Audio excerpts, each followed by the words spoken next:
let me introduce Mr. C. Thomas Howell.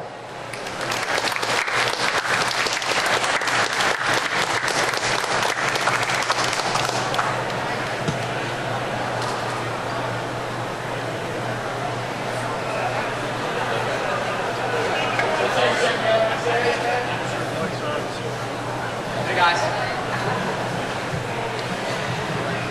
Hello. Hello.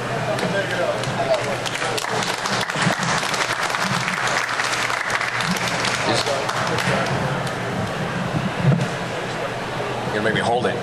All right, cool. All right, let's start off with an easy question. How did you be? What was the Are beginning? you asking all the questions? Oh, No. we're tag team. No, Good cat, bad cop. You're gonna ask some questions. And the audience? I'm gonna be like Gotta this. keep you on your toes, man. Doug Bradley was a little intimidated. I So. love these because I'm ready to find out some stuff about myself. So how did you get involved in acting? My father is a stuntman, and I grew up in the business. I thought I was going to do stunts. That's what led me into the role of E.T. I was one of the kids that could actually ride the bikes and do this sort of the physical stuff, and that just kind of opened up some doors to the world of acting, and I decided that saying dialogue was probably more my bag than falling on my head like my father did. So I became an actor. So, as a child, we learned that you were a bull riding champion as a child. Did you, first of all, you look puzzled, so that's true, right? Well, it's a weird part of my life, rodeo, and my father was a professional bull rider for 12 years and became a stuntman. Yeah. So my dad's like a super badass. Yeah. And everybody in my family are all stunt people and cowboys, and, including my sister who can kick my ass. It's kind of an anomaly that I became an actor, but horses and ranching was a way of life for me growing up. Has that helped you get roles, being able to ride horses and do stunts and stuff like that? Yeah, but more importantly, you can look into the eye of a director like Francis Ford Coppola when I was a kid, and I was like, dude, you're not a bull. So there was no fear in, because I was a performer and I was doing rodeo and sort of as a young kid doing larger than life things when you're working with animals and things of that nature. It made the transition super easy, and I was sort of fearless as a kid, really. Plus, you've got there's no stress, there's no bills, there's no other kids, there's no wives and exes and whatever, right? Now it's just like, oh my God. But back then, there was no fear, right? It was just, everything was ahead of me, and Spielberg and Coppola and those type of directors, there was no intimidation. And I think that's what attracted them to me. I wasn't really a cocky kid, but I wasn't afraid of them either, Yeah. Now working on E.T., what was it like being such a young actor working on such a huge production and working with Steven Spielberg? Well, E.T. was sort of this, I don't know, for me, it had sort of this circus kind of freaky nature to it, because there were, tiny people and legless people and puppeteers and aliens walking. It was just an amazing thing to experience as a child. But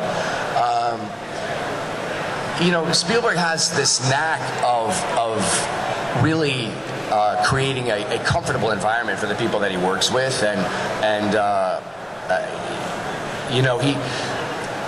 he had this trailer that he filled with video games that he would sort of tote around to different locations, and he would use that to manipulate sort of good behavior. And he would just get us on a set, and he would say, if you guys can get this scene done in an hour, I'll give you 30 minutes in the video trailer. And so we were, on point, just saluting, ready to go play Mission Command and, Asteroids, which was mind-blowing back then. So it really was the heartbreaking thing about it all was, I thought that's what all movies were going to be like. And when I found out that there weren't video game trailers on every set, it was like, oh, what? Now you're going to tell me Santa Claus doesn't exist?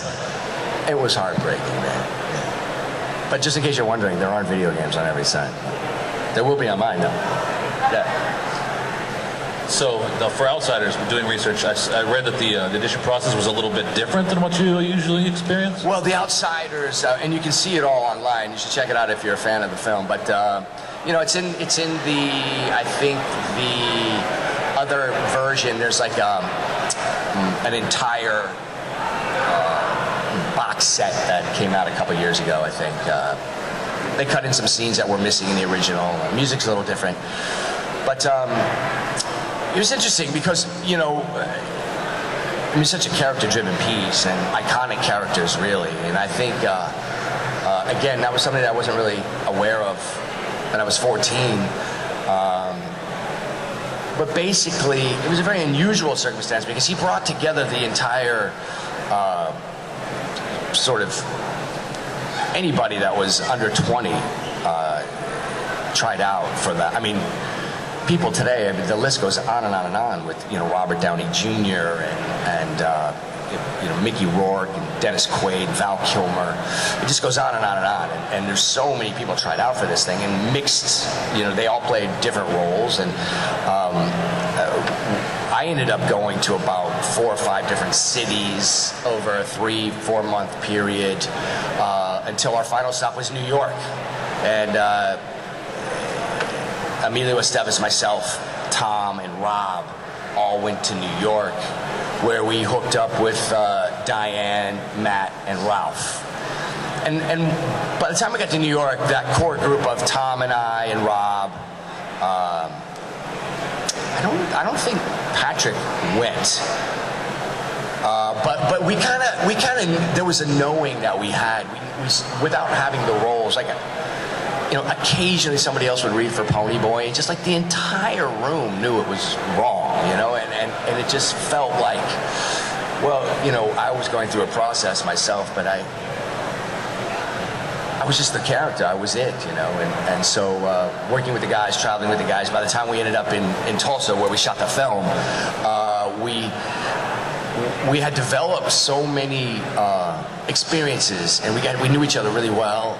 And so we felt like brothers, all of us, and we were connected, and you know, we were ready to rumble. Have you committed the Stay Gold poem to memory by now? Have I what? Do you still have Stay Gold poem committed to memory? Oh yeah, I say it every day. And you wake up and look in the mirror? Just in the shower, reciting Robert Frost poetry, like everybody else does. Exactly. Yeah, exactly. Don't ask me to do it. No, I mean, shower in front of these people, I will. And they don't want to see that. Don't call your bluff. No. If you could pick one scene out of The Outsiders, what one would be one of your favorites that you film, actually? Well, the Rumble was awesome, though it went nothing as planned. You know, we spent about, I'd say, 2 weeks sort of choreographing the Rumble, and, you know, my character throughout the Rumble is throwing punches and getting punched and fighting and, you know, in the middle of it all. And so the first night we show up and it's raining and we're like, oh gosh, you know, what are we gonna do? Go home? And of course not. Coppola's like, this is fantastic, it's raining. We've got like 3 nights of this. So the first night is sort of, you know, everybody showing up and everybody getting ready to rumble. And the second night we get there and it's like time to fight. Well, it'd been raining all day.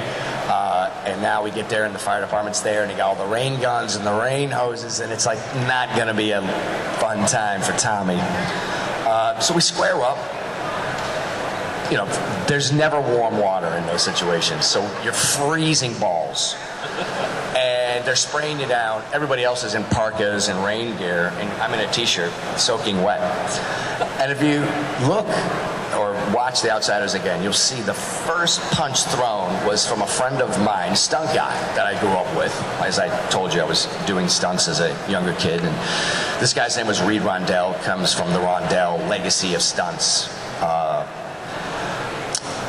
He actually goes to throw the punch, and Ponyboy takes the first crack in the Rumble. Well, he slips in the mud and actually tags me in the chin, and I go down like a sack of rocks. And of course, you know, Coppola is such a genius. He looks for realism in every moment. And they cut, and everybody comes running up to me, are you okay, are you okay? And I'm thinking, well, we got to do that again. Coppola steps up, he's like, nope, Ponyboy gets punched in the face and drops in the rumble. And I'm thinking, well, I was about to kick everybody's ass, and now I'm being drug out by Matt Dillon, covered in mud. True story. So that's what ended up happening. And he did that often. You know, he really taught us to just live in the moment and not try to fake something. And he would never let us say cut or let us, you know, regroup. He just really searched for those real moments. There's another moment, there's a quick story, in the church when Ralph and I, you know, are sort of running away and we're hiding in this church and Ponyboy's crying and there's a line that's written that's something like, you know, Johnny, and he's falling asleep, Ralph Macchio, and he says like, yes, Pone, that's it. You know, everything's gonna be okay, right? And he's like, yeah, Pone, go to sleep. And so like take 2 or 3, the dolly grip who's pushing this dolly in this decrepit old church out in the middle of nowhere that we since burnt to the ground, falls through a broken portion of the floor a couple feet, makes this crash in the middle of the take. So, you know, my head snaps, and I'm looking at what happened, and I turn back to Ralph Macchio, and I say, Johnny, are you awake? There's a monster outside. And Coppola cuts to a raccoon breaking a piece of wood outside the church, you know. And it's such a pure moment and genuine innocence there. Because as a young actor, I didn't know how to fake it. I just was being true to the moment, and that's what I had quickly unlearned over a 5-year period, and doing a lot of bad performances and bad work with bad directors, and has since sort of come around to relearn that again. That's really what we look for as artists, as actors, as filmmakers, is something real within the confines of all the fakeness, and that's hard to do, you know, when you can achieve it, and the great ones do. You're doing something wonderful. Now, the next film you were involved in was Red Dawn. Talk about how you got involved in that film, and were you able to do any of your own stunts in that film? Well, Red Dawn was just, run by John Milius, who is incredible, incredible writer. And also, a little gun crazy. When we were hired, he calls us, to his office, and he lines us all up, and it's like Patrick Swayze, myself, Charlie Sheen, Darren Dalton, Doug Toby, Brad Savage, and then the 2 girls, Leah and Jennifer Gray, Leah Thompson. And so we're all standing in front of him, and he's staring at us, looks at everybody, stares right at the girls, and says, "Men, when I hired you, I didn't hire any pussies. So let's spend the next 2 minutes talking about your character, and then I don't want to hear another goddamn word about it."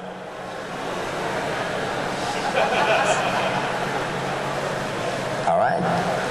So we spent 2 minutes talking about our characters, and then we were on our own the rest of the film, and just shooting Russians, running through woods, training, learning how to build weapons, learning how to live off the land. So it was a little bit of a kind of a survival course over a period of 3 months. Every kid should learn how to dig a spider hole. You never know when you're going to leap out of it with an AK-47 and mow down your, opposition. It's a good skill.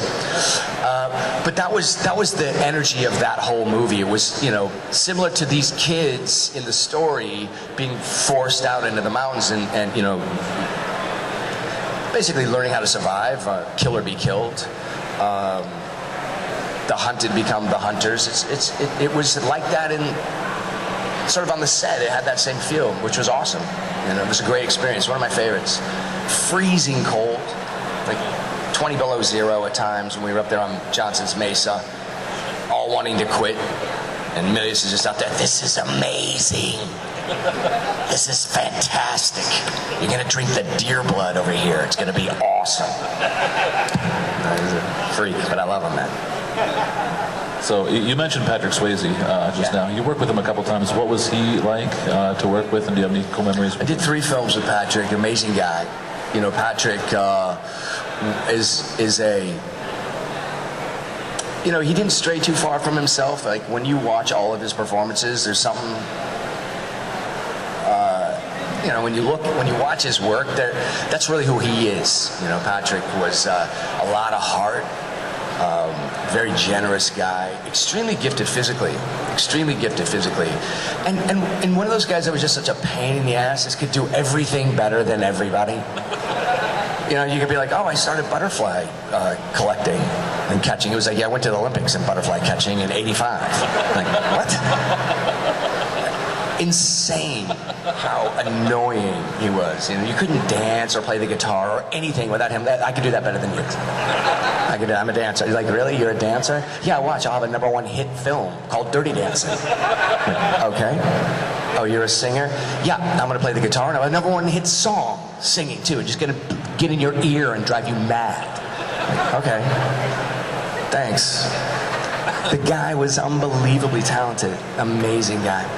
And this is the type of guy he is. And I know this because I'm friends with Donnie, his brother. And Donnie was there. You know, he knew something was off physically. You know, went to the doctor. They did a bunch of tests. And when the doctor called and gave him the news, there was a pause. And his reply was, shit, goddamn. I got to get off my ass and jam. He started writing books. He went and accepted a series because he wanted to continue working and got his affairs in order. They gave him 6 months. I think he had a 1.5 years. And he's a real fighter and an amazing friend. And I think about him daily. My father and his mother worked on a film together called Urban Cowboy. Patsy, Patrick's mother, was a dance choreographer. And my father was a stunt coordinator on the film. And so I met Patrick there in Houston when I was about 11. And it wasn't but, 3 years later, we were starring in our own film together. So amazing, and close friend and a good guy, great guy. Yeah. So one of my personal favorite horror films. Is this boring? Are you guys okay? Right? A lot of times I just stand up and do my own thing, so I blame these guys. It's fun. If I'm killing your vibe, but nobody's leaving, so that's good. That's good. The Hitcher. The Hitcher. Talk about working with Rutger Hauer, and also, I always thought it was sort of one of the first films that there was really no motive for the bad guy, and I thought that really worked well. What are your thoughts on that? Motive-free killing.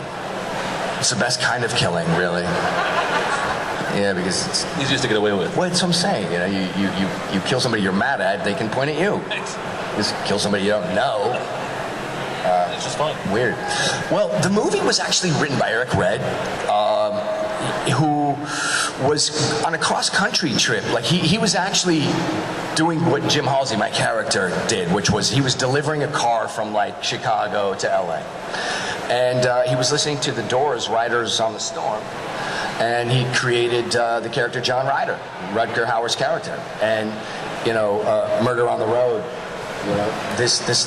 Basically the lyrics of Riders on the Storm is the Hitcher, and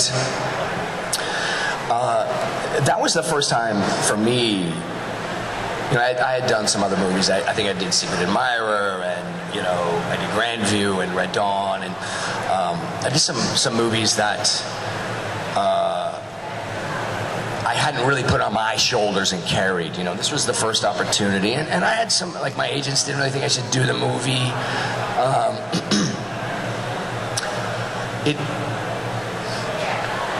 For me, it was the first opportunity to work with like actors who were of the caliber of Jennifer Jason Leigh, Jeffrey DeMunn, Rutger. These were all award-winning, award-nominated actors. And, you know, then there was my dumbass coming in and, you know, trying to play in their world. And it was a real, again, it was a coming-of-age movie, and it was a coming-of-age moment for me. One of my proudest movies, I'd say. If you know, you can still watch that movie today, and it holds up. It doesn't have that real like nasty '80s aftertaste that we love. But when you watch a movie that was made in the '80s that doesn't have that, you love that even more. But you know, it was funny. I was taken in under Rutger's wing, and Rutger petrified everybody on the set. I mean, he just had this aura about him that he created. It was intentional because of his character, really. But he really took me in under his wing. And at that time, I was just really figuring out that I wanted to be an actor, a real actor, which up until then I hadn't studied, I hadn't read books, I was self-taught, I was just kind of doing my thing. And I still am, I still haven't studied, and I fucking hate reading. So you can blame all my work on me. I can't say that bad acting teacher. It's all my fault. But I feel like that movie was a pivotal time for me. That movie really made me go, okay, I want to do this for real. And this kind of leads to, there's a point I'm trying to make here. I was sitting at lunch with Rutger alone in his bus, and he would, you know, chain smoke Lucky Strike filterless cigarettes, you know. And of course, nothing was said. It was just a smoky, quiet lunch, because I was just hoping he didn't kill me. And well, I finally mustered up enough strength to sort of say, you know, Rutger, everybody loves your work. Blade Runner, Soldier of Orange, you're an amazing villain. What's your secret? How do you play such a, you know, a great bad guy? And he's just like, you know, picking tobacco out of his teeth, and he's sort of leans in and hisses with that thick Dutch accent, I don't play bad guys. And that scared the shit out of me. It scared me so deeply. And I excused myself. And for 20 years that rattled around in my head, and I never knew what it meant until I played the role of the Reaper in Criminal Minds. And it was my opportunity as a man to sort of step over to the other side of the fence. And I realized the responsibility of playing the heavy and playing bad guys. First of all, a really great bad guy makes your good guy even better. So, you know, lame bad guys in movies just make everybody look like idiots. And Rutger did that geniusly. He made all of the leading men in his movies look amazing because of his work. And I knew when I bagged that role on Criminal Minds, they came to me and said, you know, we want you to do this. And two things. I thought, well, you're absolutely crazy. And I don't know what I would do if I do it, which is exactly why I said okay, because I'm an idiot like that. I say okay to things like Soul Man and shit that just gets me into trouble all the time. But I don't mind. So I decided to, and it was sort of set up, if you've seen this episode, have some of you seen the Criminal Minds episodes I'm talking about? Right? Okay, because if not, then I'm sorry for those of you that haven't. It's boring, but the story was set up. I was introduced as a victim of this iconic serial killer called the Reaper. And you meet me as somebody that was stabbed 60 times and survived. So to me, it was a great opportunity to step into this as, well, first of all, this guy is extremely deceiving, extremely smart, probably doesn't sweat, probably doesn't get a heart rate going. So I thought, well, you know, he doesn't think he's doing bad things. And it led me to the moment with Rutger, and I was like, this is awesome, because this is what Rutger meant. I'm you know, playing the nemesis. I'm playing a dark character, but he's not a bad guy to me. I'm not walking around, you know, playing a bad guy. I just played a good guy that did horrible things, which people now translate as to, dude, you're a freak.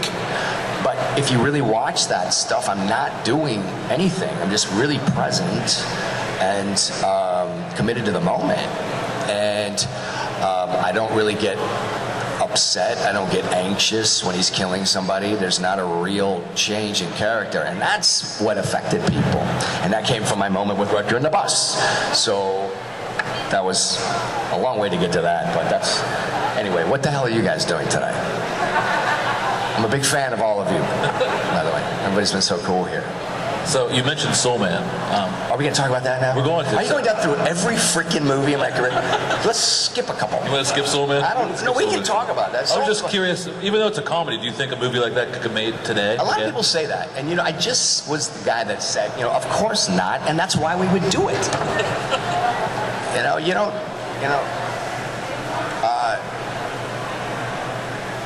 It's like this. My friend said to me the other day,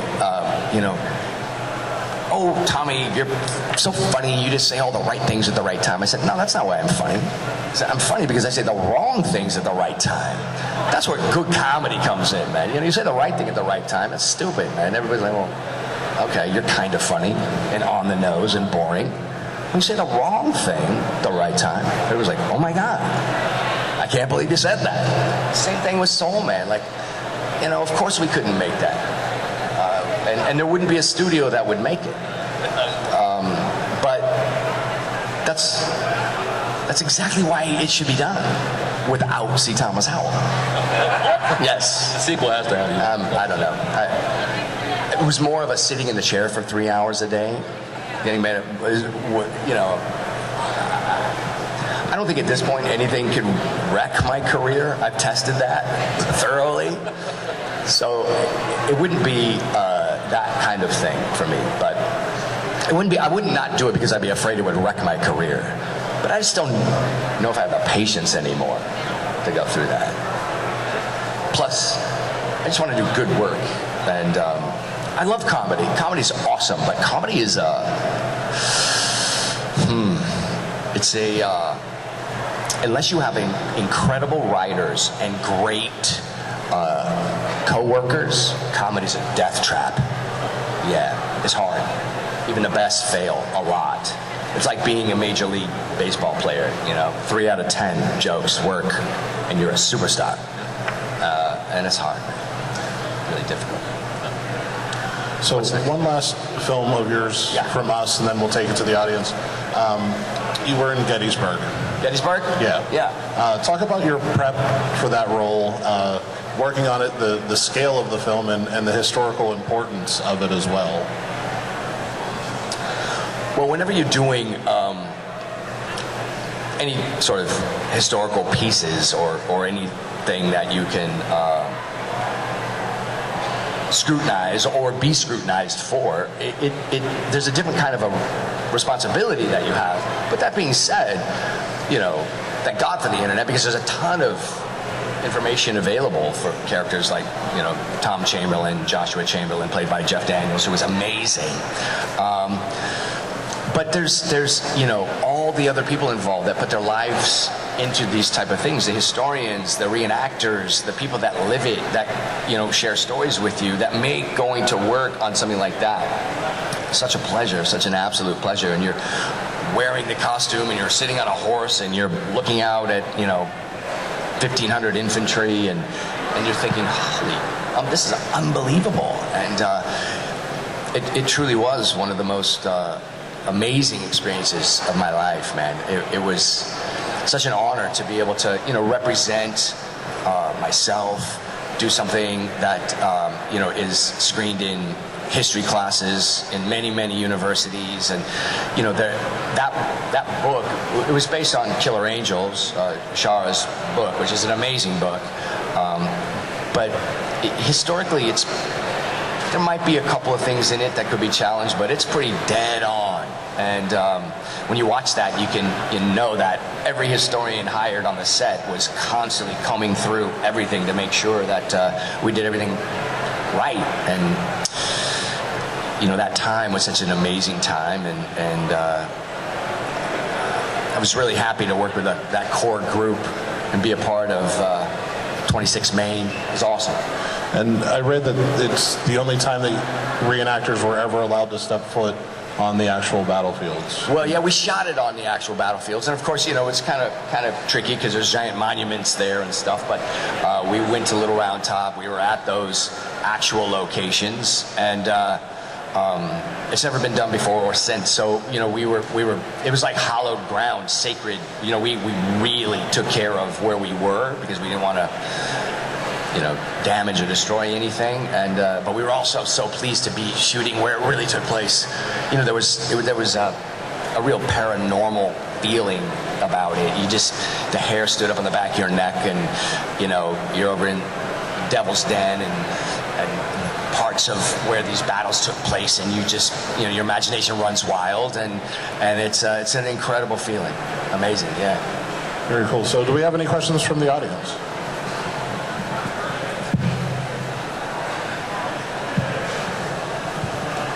Hi. Hi. I was wondering if you could go over what it was like to shoot the scene from The Hitcher where Rutger Hauer tore Jennifer Jason Leigh in half. Yeah. That's an interesting scene that comes up a lot. And a lot of people will say, oh, that movie, I can't watch it. When you guys tore that woman in half, I was like, well, the brilliance of that scene was you never saw her get torn in half. You know, you saw the wrists and the ropes and you know, him revving the engine and me holding the gun and the beads of sweat coming down. I mean, it created so much tension, and that's what I think really good films do well, create tension. And you know, that movie had such an effect on so many people. I'll never forget when Siskel and Ebert went on to, at that time, a late night talk show called Johnny Carson. And they spent their entire 10-minute session on why films like The Hitcher should not be made in Hollywood. And it messed with me a little bit because now I could look at it from a very different perspective. You know, when you're 17, 18, 19 years old, you just want to be accepted as an artist. You know, you want people to like you. You want to be liked, and you want to do right. You want to please people. Today, I don't give a shit about any of that. I want to please myself, you know. But back then, it really affected me to see people react to the movie the way that they did. Little did I know that it haunted them deeply in their psyche and in their soul, and they thought about it over and over and over. They didn't even know why, but it affected them to the point where they would want to spend their entire 10 minutes talking about the film that I made. Great filmmakers. John Seal, who was our cinematographer, won the Academy Award next year for Witness. And he, you know, shot Mad Max. I mean, this guy's an amazing filmmaker. The new Mad Max, he was the DP for. He does all of George Miller's stuff. So this is the type of people that made this film. Robert Harmon, who was the director, sadly never really went on to do anything of note, primarily because he was offered everything after The Hitcher. He was offered everything, and he turned it all down, just basically out of sort of fear of doing the wrong thing. But those guys were so in tune at that time, and like I said, the actors were all so good. There was nobody faking, nobody forcing, nobody pretending. And the filmmaker knew that it would have much bigger impact by not showing the girl being ripped apart. And let that play out in your head. And that's such a, you know, a lot of really good filmmaking is about what you don't show. And that's a whole other level of filmmaking. You know, it's tough today because we have so many effects, and we can, you know, I go to a movie today and yeah, the effects are amazing, but if you don't have the heart and soul, if you don't have that, if you're lacking the humanity, if you don't feel something for these characters, I mean, I walk out a little bit edgy, you know, I ate a box of Red Vines and feel like crap, and my mind is like, I feel like I need a shower and I need to meditate. Is that us? Okay, good. Somebody didn't let me talking about that. I just don't know. I don't, you know, I'm like you or everybody else, but I feel like we're getting to the point to where we're going to go into a movie. We're going to pay our $20. We're going to sit in a movie, and an explosion is going to happen, and it's just going to go on for 2 fucking hours. An explosion, and then it's going to end, and we're going to be like, that was awesome. The effects were amazing. You know, that's why I feel like we're headed, and I can't stand it. You know, I really can't stand it. And these little movies that are spent, you know, like The Hurt Locker. That movie they spent like $6 million on. You know, and great example, Catherine Bigelow directed that, and her, you know, ex-husband, who spent $300-400 million on his movie. What the hell's it called? The Avatar. Avatar. It's a great Hollywood story, right? And you know, they're like breaking up the envelope. They're all up for Best Director, and they're like, and the winner is. James is like, thanks guys. Catherine Bigelow, are you fucking kidding me? This is where, you know, for me as a filmmaker, there's hope for us, because yes, man, Avatar, I love that movie. Amazing movie. And I have so much respect for that type of filmmaking. I mean, it's scientific. He's inventing shit. He's inventing cameras. He's inventing ways to edit and sound and color. And the guy's a genius. But the old school way of just give me a camera and a good actor and I'm going to get in the dirt and make something awesome and let you connect to humanity and story. You know, some actors really have the ability to move me. For example, I did a movie with an actress named Juliette Lewis, who was in Cape Fear as a little girl, and, you know, Robert De Niro stuck a thumb in her mouth and she became famous. Kind of like the Kardashians. She had this ability when I worked with her in this film called That Night, which is an underrated film, one of my favorites. If you are looking for a film to watch that I'm in, I think you can find it on iTunes. It's called That Night. It's worth your time. But she had this innate ability when she broke down. A lot of times when actresses are crying in front of me, I want to smack them. Right? I'm just like, oh my God, I hate you. But Juliette Lewis has this ability to make you cry as well. Like, you want to hold this person and be like, oh my God, are you okay? And when I feel that in watching movies, it's rare, but when I do, and when you guys do, there's something that affects you into your core, in your soul, and that's, you know, whether you're listening to an amazing piece of music or looking at a great piece of art or looking at a sunset. It's the same feeling. It's just real, man, and it's a real moment, and we can appreciate that. And the studios just have this way of cramming all this fake shit down our throats, and it's tough. You know, it's tough to for me to go and watch it and support that. And I look for humanity in movies. That's why great TV is so much better. You know, TV now is where it's at. You watch, whether it's Breaking Bad or any of these great shows that we're able to watch, the humanity is what has this all roped in. And if they mix in a few good effects, occasionally, cool. But that's what's lacking in, to me, the Marvel movies. And I'd like to see that somehow, but we're beyond it, man. There's no turning back. One big explosion for 2 hours. Yeah. It's Michael Bay's next film. Yeah.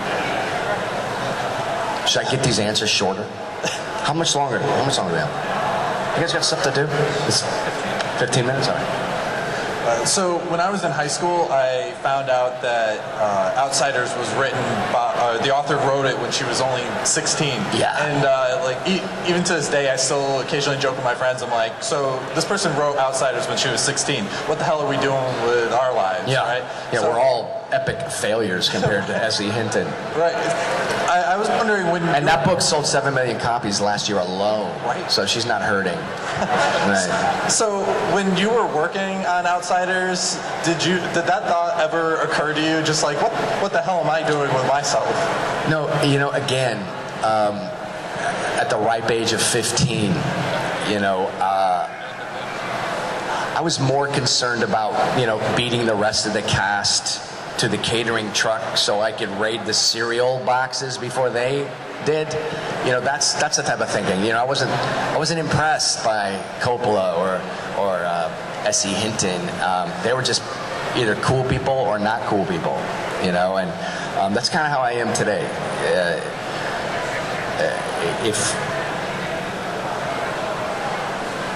I think actors tend to lose that thing, that quality that got our attention as viewers in the first place, and you know, it's really difficult to be Tom Cruise. I mean, and I mean, to sustain a career at that level for so long, it's so difficult. The guy does Hollywood really well, really well. He's never tripped up. All right, he's, you know, jumped up and down on the Oprah couch, screamed, I'm in love, whatever. You know, does his thing with his, you know, his religious thing, which, you know, I don't trip on that either, whatever. Aliens thing. He's amazing to be able to do what he has done. I mean, you know, everybody else has these peaks and valleys. Tom just kind of plateaued on the peak, and he just hung there the whole time. I was more impressed by the instant success of the rest of the cast members in that movie, The Outsiders, than really, you know, anything else that had to do with Susie Hinton or Coppola, who were, by the way, some of the greatest people you would ever meet. And you know, I'm really proud to have come from that. And God, I hope they never remake it. And Susie won't let anybody remake it. I mean, that would be kind of stupid. Filled with a bunch of kids from One Direction or some shit. I don't know. That'd be horrible. Horrible.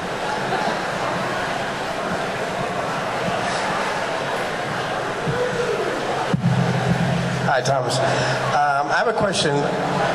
Have you ever played a character a number of times? For instance, you played a sheriff 4 or 5 times, most recently in Rivers 9, that you feel wow, I have just so much experience, I probably could make a good sheriff in real life. Have you had a situation? I have thought that, and there were plenty of times when I've thought, I wish I had my fucking badge right now. But I'd be horrible at that. I would be the badge abuser. I would just be, I'm kicking your ass and taking you to jail. It's a red light. I don't care. Nobody runs a red light in my town. I'd be like that. Yeah, that'd be awesome. That'd be horrible if I was in any position of authority. I would just abuse everyone. Like at my house. I'm like, you're bad. You're watching all my films on Saturday night. No! You're watching them. Again. Yeah. Make my kids watch my stuff. That's right. My kids have no, they're all grown now, but when they were younger, my youngest is 14, could give a rat's ass. When he was about 6, he saw somebody ask me for my autograph at the market, and it really tripped him out. He was just like, what just happened there? Why would somebody want your autograph? I was like, because, dude, I'm in movies. People know me. He's like, but why would they want your autograph? Did not get it. So that's how impressed my kids are with my career. Until he realized that, occasionally we could cut lines, and then he'd that's Pony Boy back there. You might want to slip him on through. I'm just saying, if you need an autograph or something. He's changed completely now. It's horrible. But now he gets it. So. Hi, good afternoon. One of my favorite roles of yours was that of Kenneth Bianchi as the Hillside Strangler. Can you tell me a little about how you prepared for that role? The Hillside Strangler, which is, again, an underrated movie. I mean, real horrifying. We basically rape and murder 13 victims. Nick Turturro and I did that movie together. I played Ken Bianchi, and who's in prison for life for murdering a ton of people. It's interesting. There was a moment when I really enjoyed playing and kind of submerging myself into that realm much more than now. I have a harder time with it now. I don't like going to work and murdering people as much as I used to. I think it happens with age. That movie again was a bit of a whirlwind. I think we shot it in 18 days. So we killed 13 people in 18 days. And it was intense. It was very intense. I can remember though, this is what I'm talking about why I don't like it. You know, the first victim, we're like, I'm sorry, what's your name? Okay, I don't want to hurt you. If you have any problems, you know, just stop us and, you know, sorry. And, you know, we're like beating them and cramming Windex and hypodermic needles into their throats and things. Horrifying stuff.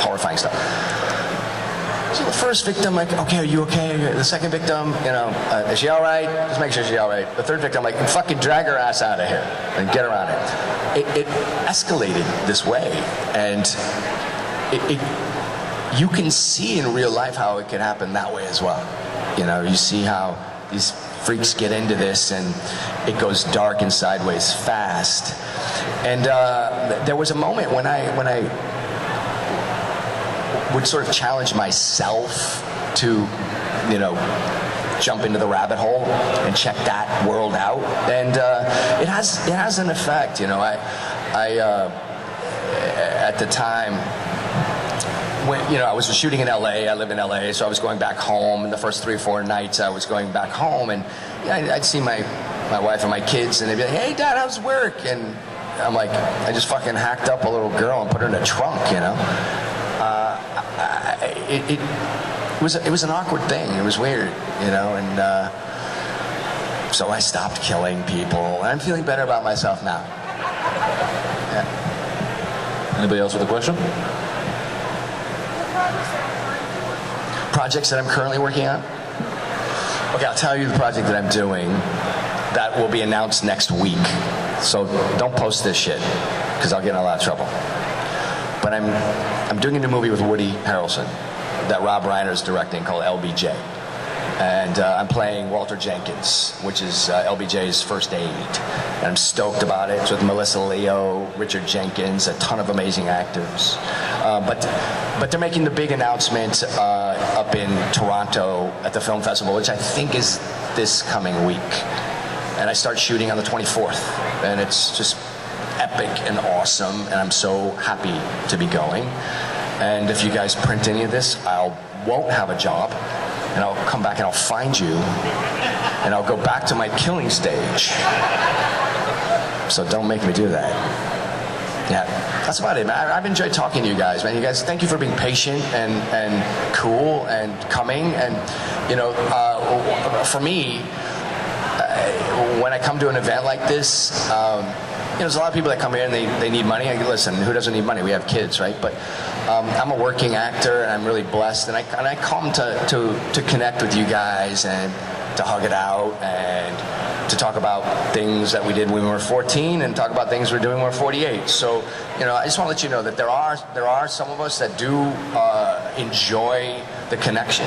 I enjoy when somebody comes up to me and says, "Hey, man, you were awesome in that lame movie I saw on Sci-Fi Channel." Thank you. It's good, man, and I appreciate it. And I just want to let you know that there are some of us that really do appreciate it. And thank you very much. And thanks for sitting here with me this afternoon. And God bless all of you, man. Give it up for the brilliant C. Thank you Thomas so much. Howell.